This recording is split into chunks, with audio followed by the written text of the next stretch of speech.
avait quelqu'un qui a dit que je peux pas jouer aux poupées, et après j'ai pleuré. Bienvenue sur Papatriarcat, le podcast qui réfléchit la parentalité au XXIe siècle en essayant de l'affranchir du modèle patriarcal.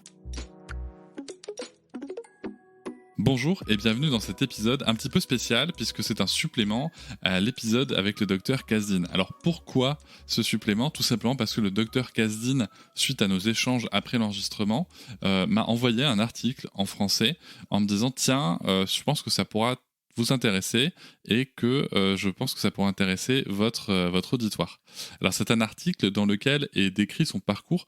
C'est un article qui est visible en fait sur la newsletter de l'OMPAC. Alors l'OMPAC, qu'est-ce que c'est ? C'est l'Organisation nationale des professionnels de l'analyse du comportement. Et dans leur newsletter de juin 2021, il y avait ce fameux article d'Alan Kasdine. Je vous mettrai le lien en description, tout simplement parce que je ne vais pas tout vous lire. Cet article, il est fait en deux temps. Il y a un premier moment où le professeur Kasdine indique en fait son parcours à lui, qui est très très intéressant par ailleurs, puisqu'on peut voir qu'il a travaillé avec des populations de tout type, mais aussi avec des écoles. C'est-à-dire que tout ce qu'on vous a dit là, dans l'épisode général, non seulement ça peut fonctionner à l'échelle individuelle par rapport à la relation dans le système parent-enfant, mais il travaille aussi avec des écoles, avec des établissements de collectivité, sur des éléments de comportement très précis, et ça marche, c'est efficace. Vous avez bien compris que quand on discute avec Alan Kasdine et du travail d'Alan Kasdine, on est là pour parler d'efficacité. Donc c'est une personne qui a travaillé, que ce soit en hôpital psychiatrique, en centre d'adolescents, mais aussi en école. Voilà, il a vraiment un cursus exceptionnel. Et avec le Yale Parenting Center, il voit vraiment aussi toutes les typologies de parentalité et d'enfants. C'est vraiment une source impressionnante de connaissances, d'expériences et d'inspiration pour le coup. Et donc je vais tout de suite aller au moment où il décrit la méthode. Alors c'est intéressant, juste je vais faire un petit arrêt sur son expérience, parce que si jamais vous êtes prof et que vous écoutez, je vous invite à aller lire quand même ses travaux sur le sujet, et à aller lire la première partie de cet article dans cette newsletter, puisqu'en fait il y a des petits défis comme ça qui donnent aux enseignants et aux enseignantes. Je vous en lis un. Défi 1, vous avez un enfant qui commence la journée d'école en étant agressif, en faisant des menaces à ses pairs, puis en leur lançant des objets qui pourraient leur causer du tort. Voilà, donc bien entendu, ça implique aussi les parents, il n'y a pas de souci, mais je trouve ça très intéressant de pouvoir travailler dessus. Donc on y va, je vais vous lire la partie que j'ai prévue, et qui parle de l'approche d'Alan Kasdine. Alors, aperçu de l'approche, les concepts clés. L'analyse appliquée du comportement est issue de la recherche fondamentale, mais elle s'est étendue bien au-delà, pour inclure une variété de techniques qui peuvent changer les comportements. Par ailleurs, les principes et techniques ont été élaborés. Cependant, quelques points sur les techniques méritent d'être commentés. Le concept le plus central de l'approche est peut-être la pratique répétée des comportements souhaités. L'objectif est de développer des comportements en faisant en sorte que les individus, qu'ils soient enfants ou adultes, adoptent à plusieurs reprises le comportement souhaité. Dans la vie de tous les jours, nous savons que la pratique est importante pour développer un comportement. Si vous, lecteur, jouez d'un instrument de musique, vous pouvez apprécier ce point de votre expérience. Je fais une petite pause, vous savez, c'est ce qu'il disait dans l'épisode général, et ça marche avec la musique, mais avec tout en fait, que vous soyez musicien, sportif, là où vous êtes spécialiste, c'est bien que vous avez travaillé, que vous avez répété des comportements, et si vous êtes des personnes qui font des pratiques à haut niveau, vous savez à quel point on peut aller dans des détails de répétition, de comportements type, de voir là où ça peut fonctionne un peu mieux, un peu moins bien, et on va répéter ce qui fonctionne encore et encore et encore. Ça marche aussi dans le professionnel, cela dit. Au-delà de notre expérience quotidienne, nous savons que les changements dans le cerveau, dans le développement de la capacité à jouer d'un instrument, sont liés à la quantité de pratique et d'expérience. Dans le changement du comportement parental et de l'enfant, la pratique n'est pas moins importante, et c'est notre objectif dans les séances de traitement. Par exemple, dans le cadre de notre travail parental, nous formons les parents à mettre en œuvre les techniques de changement comportemental lors de séances individuelles. Pour ce faire, nous pouvons nous concentrer sur un comportement très spécifique. Par exemple, comment donner des félicitations et pratiquer cela au cours de la session. Nous enseignons aux parents chaque compétence en démontrant le comportement durant la session, en demandant aux parents de reproduire la technique et en faisant des allers-retours de cette manière pour façonner, fabriquer la compétence et la pratiquer plusieurs fois jusqu'à ce que les parents puissent bien exécuter la technique de manière finale. Alors ça, c'est pour celles et ceux qui ont fait de l'éducation positive avec les chiens, c'est pareil. On travaille vachement sur les maîtres. C'est intéressant parce que je sais que ça peut vous choquer, hein. J'en ai parlé dans le bonus, mais je sais que ça peut vous choquer, mais il y a vraiment de grandes similitudes quand on parle de comportement entre ce qu'on fait avec nous et avec les animaux. Bref. Dans ce cadre, nous pratiquons précisément la manière dont la technique devra être appliquée par le parent à la maison. Au cours des séances, le thérapeute et le parent jouent à tour de rôle le rôle de l'enfant. Nous rendons l'application de la compétence de plus en plus difficile en faisant semblant d'être un enfant récalcitrant, en démontrant comment y répondre, en faisant pratiquer le parent, etc. Le thérapeute participe activement à faire l'éloge du parent et à utiliser des antécédents spéciaux pour susciter une amélioration du comportement. Et ça c'est super parce qu'en fait les techniques qu'ils vous apprennent, ils les appliquent sur vous-même. Et vous pouvez tester aussi que en fait ça fait du bien d'avoir les comportements qui fonctionnent. Les parents trouvent en fait les séances très agréables. Généralement, pour la première fois, ils ne sont pas évalués négativement en tant que cause du problème de l'enfant. Et s'engagent également pour la première fois dans les techniques dont ils peuvent voir les effets assez rapidement. La tâche des parents est de mettre en œuvre ce que nous avons pratiqué afin qu'ils puissent changer le comportement de l'enfant à la maison. Nous commençons par demander aux parents de changer les comportements simples à la maison. Par exemple, demander à l'enfant de faire une simple corvée ou d'aider une tâche ménagère. L'objectif initial est de s'assurer que les parents peuvent appliquer les techniques et de le faire relativement bien. Nous passons ensuite à des comportements plus complexes et cliniquement pertinents de l'enfant. Les techniques de changement comportemental que nous utilisons pour développer les comportements des parents sont similaires à celles que les parents mettront en œuvre à la maison avec leurs enfants. Ils dépendent fortement de la pratique répétée. Les techniques de changement de comportemental peuvent être regroupées en 3 catégories. Les antécédents, ce qui précède le comportement, comment le comportement est conçu pour atteindre l'objectif, et les conséquences, ce qui suit le comportement.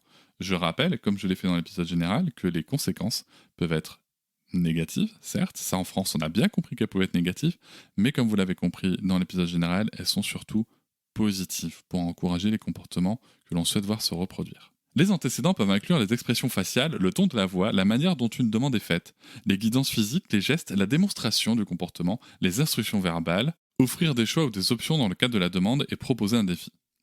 Chacun de ces éléments peut augmenter considérablement la probabilité d'amener l'individu adulte ou enfant à s'engager dans le comportement, et à s'engager dans le comportement à plus d'une occasion. Les antécédents sont absolument critiques et un changement dans l'un de ces éléments, par exemple expression faciale, ton de la voix, peut faire une énorme différence quant à savoir si un comportement donné est susceptible ou non de se produire. Par ailleurs, la coopération d'un enfant n'est pas simplement une caractéristique de l'enfant, mais aussi fonction de ce qui est demandé et de comment cela est demandé. Le comportement consiste en ce qui est fait pour développer l'objectif final. Le façonnement développe progressivement le comportement vers une fin particulière. Le façonnement commence par ce que le parent ou l'enfant peut faire et développe progressivement le comportement à partir de cela. Si le comportement de l'enfant ne se produit pas, on peut le pratiquer lors de jeux de rôle et de conditions similées à la maison. Ça, c'est quelque chose que je trouve très intéressant quand même. Je coupe, mais quelque chose que je trouve très intéressant, vous savez, ça fait un petit peu de l'entraînement. C'est un petit peu du training, c'est-à-dire comment, dans une situation où on n'est pas submergé par l'émotion, par le stress, par les gens qui nous regardent, par tout ça, comment est-ce qu'on peut mettre en scène la situation sans stress, en fait, et du coup permettre à l'enfant de voir que ce comportement est accessible. Et je dis pas que ça, personne ne dit que ça a marché en claquant des doigts, mais du coup, peut-être qu'on pourra y faire appel la fois d'après. Et c'est ça qui est intéressant dans l'entraînement. Ici, l'enfant s'engage dans le comportement souhaité dans les situations artificielles, et plus tard, cela peut être transféré dans les situations quotidiennes. Les conséquences consistent en ce qui suit le comportement. Habituellement, les félicitations sont la conséquence. Mais les félicitations doivent être délivrées d'une manière très spéciale pour être efficaces. Par exemple, pour les jeunes enfants, pour être d'une efficacité optimale, les félicitations doivent être expansives, indiquer exactement ce qui est félicité et être suivi d'un geste affectueux non verbal. Par exemple, toucher la tête ou l'épaule, ce qui varie sans aucun doute selon la culture et selon les personnes. Parfois, des jetons ou des points sont utilisés avec les félicitations. Tout à fait, ça peut arriver. Nous utilisons les jetons ou les points pour mieux structurer le comportement des parents. Généralement, les changements chez l'enfant peuvent être réalisés sans les points. Pour changer le comportement de l'enfant ou des parents, les antécédents, les comportements et les conséquences sont essentiels et sont utilisés ensemble. Chacun de ces éléments peut être utilisé pour initier le comportement, pour obtenir des occurrences répétées, pour le verrouiller dans le répertoire de l'enfant. Une fois que le comportement est devenu stable, l'intervention peut être éliminée. C'est-à-dire qu'en fait, on ne va plus y aller. Et là, c'est là que ça devient intéressant. C'est qu'en fait, je ne sais pas si vous vous rappelez l'image du marteau dans l'épisode général, mais c'est là où c'est super intéressant. C'est on a utilisé notre outil, on a fini les travaux, on range les outils, c'est bon. On n'est pas en train de dire que le parent doit être en permanence un espèce de robot qui va réfléchir au comportement. À titre d'exemple, nous sommes fréquemment appelés à éliminer des crises de colère explosives. Celles-ci peuvent inclure des pleurs et des cris pendant 30 minutes ou plus, frapper le parent, casser des choses et refuser de faire quoi que ce soit.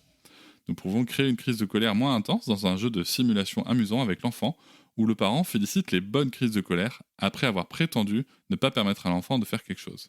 Et ça, c'est quelque chose qui m'a beaucoup marqué dans ces cours, parce que j'ai suivi le cours en ligne, du coup.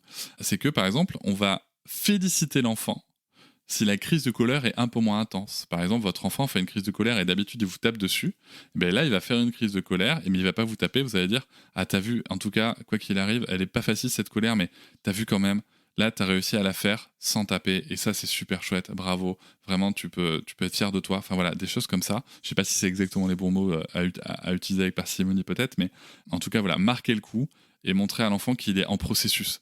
Et c'est ça qui est important, il est en processus, il est en train d'arriver à maîtriser sa colère. Et ça, c'est vraiment très très important. Les antécédents sont absolument essentiels pour préparer le terrain et clarifier ce qui est demandé. Après une première pratique, un autre antécédent pourrait être donné où le parent dirait tout en souriant et d'une voix enjouée et espiègle « Je parie que tu ne peux pas faire la bonne crise 2 fois de suite. » Ça, c'est intéressant. Aucun enfant de 5 ans ne peut faire ça. Bien sûr, avec ce défi bien répété lors de la séance de traitement, la réaction de l'enfant est un immense sourire, une déclaration confiante qu'il peut le faire 2 fois. Le parent cède et il la pratique à nouveau. Cela continue avec le jeu et 1 fois par jour si possible pendant 1 semaine environ. Pendant cette période, certaines des crises de colère en dehors du jeu prennent des caractéristiques d'une bonne crise de colère et elles sont félicitées. En 2 à 3 semaines généralement, les crises de colère sont bonnes, tolérables et peu fréquentes. L'intervention est terminée et la question ne ressurgit plus. Vous avez vu ? Même pas besoin de l'enfermer dans sa chambre. Une autre caractéristique à noter est de savoir comment éliminer les comportements. La punition n'est pas très efficace pour éliminer les comportements indésirables et pour développer de nouveaux comportements. Momentanément, on peut supprimer un comportement avec une punition, par exemple un réprimande cri, mais le comportement est susceptible de réapparaître rapidement au même niveau et sans effet durable au-delà du moment. Et ça c'est intéressant parce que vous voyez, vraiment il nous dit, ok la punition ça a un effet immédiat, la punition ou la réprimande, voire les coups, ça a des effets immédiats, mais en aucun cas ça n'aide à réduire les comportements qui nous semblent problématiques. Et je rappelle, comme on l'a dit en général, que certains vont s'en aller tout seuls. Pour réduire ou éliminer les comportements indésirables, nous développons les comportements souhaités. Nous les appelons des opposés positifs. Le tableau 1, que je vais vous livrer juste après, illustre quelques exemples. Si on veut réduire ou éliminer certains comportements, l'accent est mis sur le développement de ces opposés positifs. Une punition très légère, alors là, en fait, il parle d'une brève pause, de la suppression d'un privilège pendant une brève période. Vous voyez qu'à chaque fois, le côté bref est très important, peut être utile. Mais le poids du programme vient du développement du comportement positif opposé. Vous voyez, cette proposition elle est très intéressante parce que vous l'avez entendu dans le général, hein, on parle du time-out. Ok, j'aurais donné mon avis dans le bonus là-dessus. Et en début de bonus, comme ça tout le monde aura pu l'entendre. Mais si vous voulez, il faut bien comprendre qu'en fait, c'est pas une vision française du truc. On n'est pas là en train de dire « Ouh, on peut pratiquer le time-out ». On est en train de dire le time-out, en fait, ça peut être un outil, mais qui reste moins efficace que l'opposé positif. Et si on devait être amené à l'utiliser, voilà, il y a des choses à suivre. On en a parlé dans l'épisode, et vous voyez bien que tout ça doit être très très bref. Et je voulais revenir aussi sur la notion de privilège qu'il a évoqué. Moi, j'ai développé ça en off un peu avec lui. Bien évidemment, on ne parle pas de privilèges qui mettent en jeu des besoins fondamentaux, comme la nourriture, comme le sommeil, voilà, ou le rituel du sommeil. On évite de toucher à ça. Lui, il avait parlé, dans l'exemple de l'épisode général, de « ce soir, tu ne regarderas pas de télé ». Voilà. Ça n'empêche pas qu'il a accès à tout le reste. Il peut lire, il peut jouer, il peut faire plein de choses. C'est juste que, voilà, ça, ce privilège qui n'est absolument pas essentiel, il va devoir s'en passer. Vous remarquerez qu'il n'a jamais parlé de privé de dessert.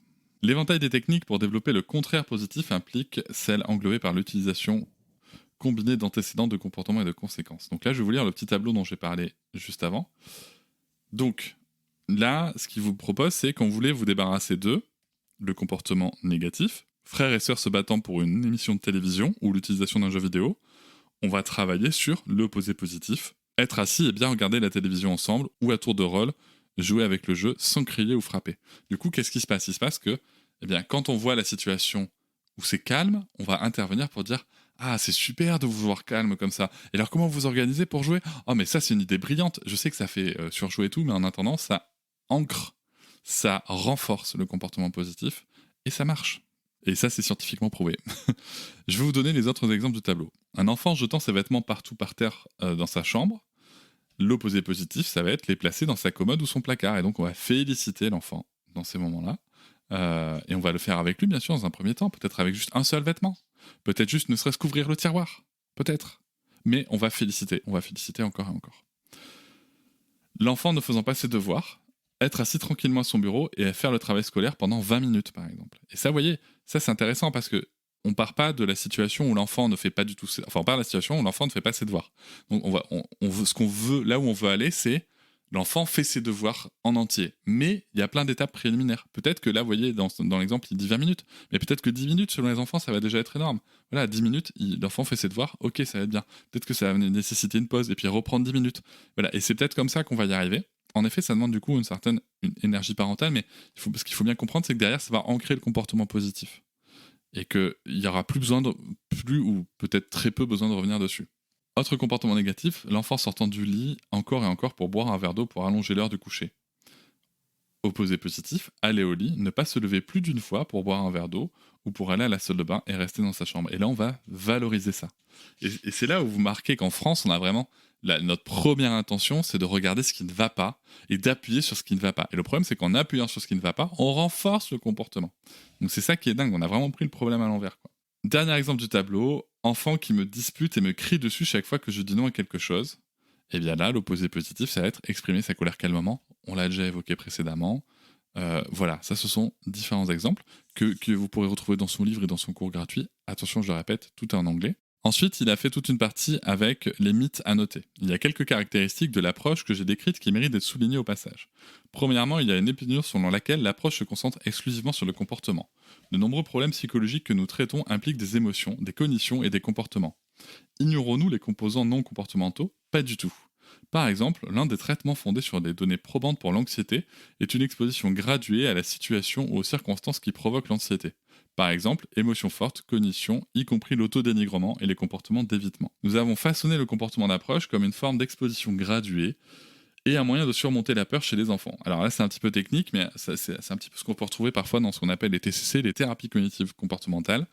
Ça va être de l'exposition graduée à ce qui provoque l'émotion ou le ressenti désagréable. Les effets sont de modifier la façon dont les enfants se sentent, pensent et se comportent, comme le démontrent leur rapport et les activités dans lesquelles ils peuvent éventuellement s'engager. Plus généralement, les interventions psychologiques sont rarement assez chirurgicales pour n'affecter que le comportement. Chez les enfants ayant des comportements agressifs et antisociaux extrêmes, l'amélioration du comportement est souvent l'objectif principal, mais même là, on change de nombreuses autres facettes du fonctionnement. Les personnes dont le comportement est plus adaptif entrent dans des contextes sociaux plus positifs de la vie quotidienne et présentent moins de handicap, ce qui à lui seul améliore le fonctionnement dans de multiples domaines bien au-delà des comportements concrets qui ont guidé notre attention. De plus, dans notre propre travail, lorsque nous améliorons le comportement des enfants, les commentaires des parents vont bien au-delà de simples changements de comportement. Par exemple, vous m'avez fait aimer à nouveau mon enfant ou notre maison est un endroit plus heureux sans le stress de l'horrible comportement de mon enfant. Les commentaires des enseignants vont bien au-delà de la simple constatation des changements de comportement concrets. Par exemple, l'enfant est devenu une personne beaucoup plus amicale et gentille.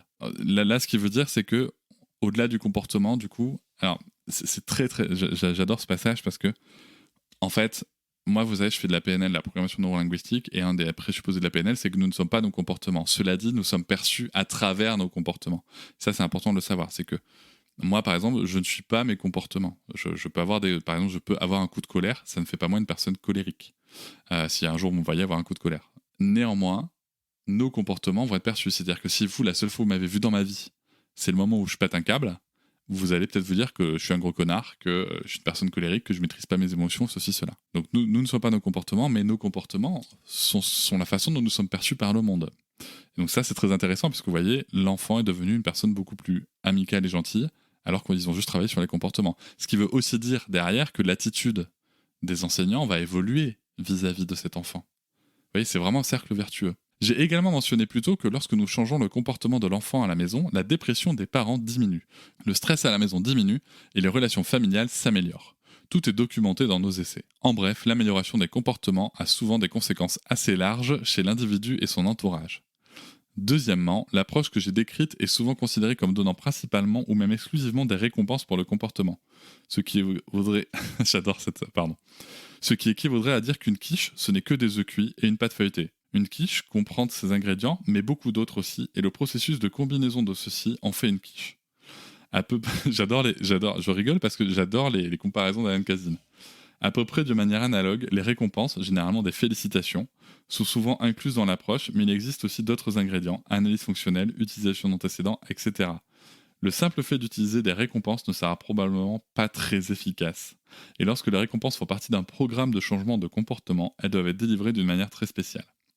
Troisièmement, l'approche de l'analyse appliquée du comportement peut être considérée comme ayant une applicabilité très limitée. Les techniques de traitement des troubles du spectre autistique sont bien connues à présent, mais ces techniques ont une utilisation beaucoup plus large. Parmi la longue liste de techniques, on pourrait identifier l'analyse fonctionnelle, la mise à l'écart, time out, du renforcement. La mise à l'écart du renforcement, appelée time out, on en a parlé, le jeu du bon comportement, les contingences de groupe et bien d'autres. Tout ceci est détaillé dans son cours en ligne. Je le répète. Considérez une seule des interventions, à savoir l'économie de jetons. Il s'agit d'un système de renforcement dans lequel les jetons sont gagnés pour une variété de comportements et sont utilisés pour racheter une variété de renforçateurs différés. Les jetons de poker, les pièces de monnaie, les billets, les étoiles, les points et les croix sont couramment utilisés comme jetons. Ils tirent leur valeur d'être échangeables contre des renforçateurs différés, privilèges, bibelots, jeux selon l'âge des bénéficiaires et le cadre. Des applications pionnières au système de jetons ont été lancées avec des patients psychiatriques hospitalisés à la fin des années 1950 et au début des années 1960. Du milieu à la fin des années 70 et au début des années 1980. Des économies de jetons avaient été appliquées à une large tranche d'âge, des tout petits aux adultes plus âgés. Dans l'école à tous les niveaux, par exemple préscolaire, primaire et secondaire, collège et université. Pour des particuliers avec un large éventail de problèmes liés à la santé physique, à la santé mentale et aux déficiences intellectuelles. Par diverses organisations, par exemple les équipes sportives professionnelles et amateurs, les militaires, les petites et grandes entreprises, et pour une variété de comportements dans la communauté. Par exemple, préservation, élimination des déchets, conduite automobile sûre. De plus, cette intervention continue d'être appliquée et les publications sur ses effets se sont multipliées. Il serait difficile d'imaginer une autre intervention psychologique ou psychosociale que l'économie de jetons qui a été aussi largement et efficacement mise en œuvre dans ces échantillons, les contextes et les foyers cibles et qui a une telle base de preuves. Si l'on se préoccupe de l'application de l'approche, il suffit de se tourner vers l'une des principales interventions pour voir sa large applicabilité. Bien entendu, l'économie de jetons n'est qu'une intervention dérivée de l'analyse appliquée des comportements. Donc là, de quoi il parle, vous l'avez sûrement compris, il parle de la récompense qui va être matérialisée par des jetons qui vont donner accès à des privilèges, à des sorties, à des choses comme ça. Donc là, en effet, on pourrait penser que c'est dans des cas extrêmes. Moi, perso, c'est quelque chose que je n'utilise pas, mais qui peut être utilisé. Je vois des personnes qui l'utilisent et ça ne me choque pas. Ça ne me choque pas parce que, encore une fois, c'est un outil. Ça ne veut pas dire qu'on est en permanence dans la recherche d'acquisition de jetons. On est sur des comportements très ciblés, qui sont problématiques. Je reviens là-dessus, encore une fois, c'est pas, comme pour reprendre l'image d'Alain Kazin, on n'est pas là avec son marteau en permanence à la ceinture pour bricoler. Non, on est vraiment sur des choses très ciblées. Et encore une fois, la question que vous pouvez vous poser, c'est est-ce que je veux tenter le coup des jetons ou est-ce que je veux punir mon enfant ? Il y a une méthode qui est efficace, il y a une méthode qui ne l'est pas. Voilà, c'est aussi simple que ça. Et en plus, il y a une méthode où vous pouvez jouer. Il existe par exemple des petits supports genre magasin pour aller acheter ces petits privilèges. Voilà, ça peut être des choses comme ça. Il y a une chose qui n'est pas précisée dans l'article, qui est très bien précisée dans son cours et sur lequel j'ai échangé avec lui en off. C'est en aucun cas, encore une fois, comme pour les privilèges, les jetons servent à mettre en jeu des choses qui font partie de la relation normale enfant-parent. On ne met pas en jeu des câlins, on ne met pas en jeu de l'attention, on ne met pas en jeu de la confiance, on ne met pas en jeu de la considération. Voilà, j'espère que tout ceci est très clair, parce que si on le prend en effet du mauvais côté, et je dis bien du mauvais côté, parce qu'il y a en effet une mauvaise interprétation possible, on peut passer totalement à côté du sujet. Ensuite, à la fin de cet article, il y a des commentaires de clôture. Je vous laisse, si vous souhaitez le lire en entier, le lien, encore une fois, en description. Je voulais apporter ces petites précisions par rapport à notre épisode général. J'espère que ça vous aura donné des clés efficaces. Moi, tout ce que je peux vous dire, c'est que ce sont des choses que j'ai redécouvertes, puisqu'en fait, c'est ça que j'ai trouvé dingue, en fait, comme quoi la vie emprunte des chemins incroyables. C'est que moi, j'ai étudié tout ça dans le cadre de mon master il y a 5 ans maintenant, mais pour du management en fait. Et ce sont les mêmes études qui sont citées, et c'est ça qui est ouf. Ce sont les mêmes études qui sont citées, et je comprends mieux maintenant aussi pourquoi est-ce que j'avais certains réflexes avec Sarah. Pourquoi est-ce que j'étais dans le renforcement des comportements que j'appréciais, mais de manière assez naturelle, parce qu'en fait j'avais tellement mis ça en œuvre en entreprise, dans les milieux sportifs, que c'était devenu un petit peu un réflexe. Donc voilà, ça permet de vachement changer d'angle sur notre enfant et aussi sur notre entourage par moment.